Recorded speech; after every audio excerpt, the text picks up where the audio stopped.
Jesus het gesê, geen mens kan vir twee baase werk nie. Want of hy sal die een haat en die ander een lief hê, of hy sal aan die een vashou en die ander een verag. Daar is baie mense wat nooit hulle besluit hieroor neem nie.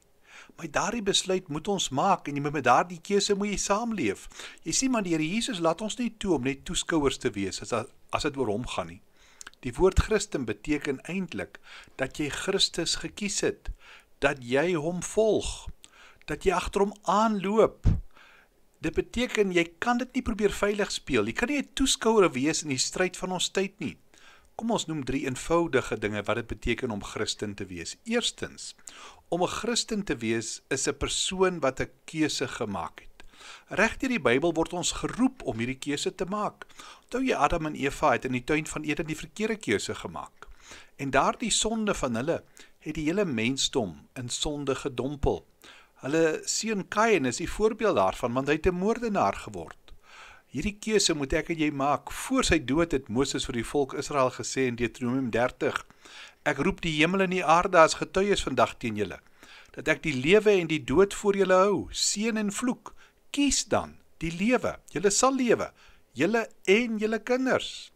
Weet jy, Josua gaan net voort met hierdie oproep tot keuse. Hy sê vir die volk, daar in Josua 24, kies vandag wie julle gaan dien. En dan sê hy, maar ek en my huis, ons sal die Here dien. Elia, daardie wonderlike profeet, as hy die volk bymekaar roep op Karmel, dan sê hy vir hulle, hoe lank wil julle nog hink op 2 gedagtes? As die Here God is, dien hom dan. Jy kan nie op 2 stoele sit nie. Daarom sê ek, hier is 'n keuse wat jy moet maak. En jy moet met jou keuse kan saamleef. Wie die Here Jesus, hy stel dit so. Hy sê, as ek en jy dit verstaan, dat in Matteus 7 vers 13 en 14, gaan deur die nou poort in.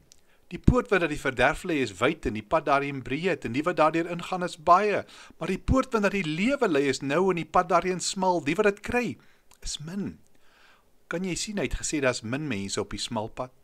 Die oorgrote meerderheid is op 'n breë pad wat na oordeel en vernietiging lei. En daarom is dit belangrik om jou te vra, op watter pad is jy?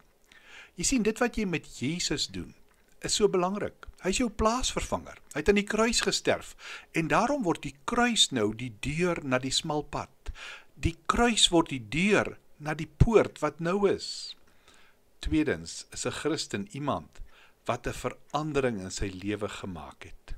Ek en jy kan dit raak sien, as ons dit sien, 2 Korintiërs 5 vers 17 sê, iemand wat aan Christus behoort is 'n nuwe mens, die ou is verby, die nuwe het gekom. Ons sê, so 'n persoon het tot bekering gekom, want jy sien, hy het omgedraai. Daardie dinge wat gebeur het, wat die Here haat, lê nou agter hom. 'n Derde ding, wat iemand 'n Christen maak. Jesus het gesê, as jy agter my aan wil kom, moet jy jouself verloon, jou kruis opneem en my volg. Met ander woorde, dis iemand wat 'n uitdaging aanvaar het. Jy verloon jou eie selfsugtige ambisies, jou eie selfsugtige sondige plesier. Jy draai om, jy neem 'n kruis op. Daarmee bedoel het jy saam met hom gaan sterf. Die kruis was 'n plek waar misdadigers tereggestel is. So as jy nou teruggaan na jou werk toe, vir hulle sê jy volg vir Jesus, dan moet jy vervolging verwag. Jy sal daardie prys moet betaal.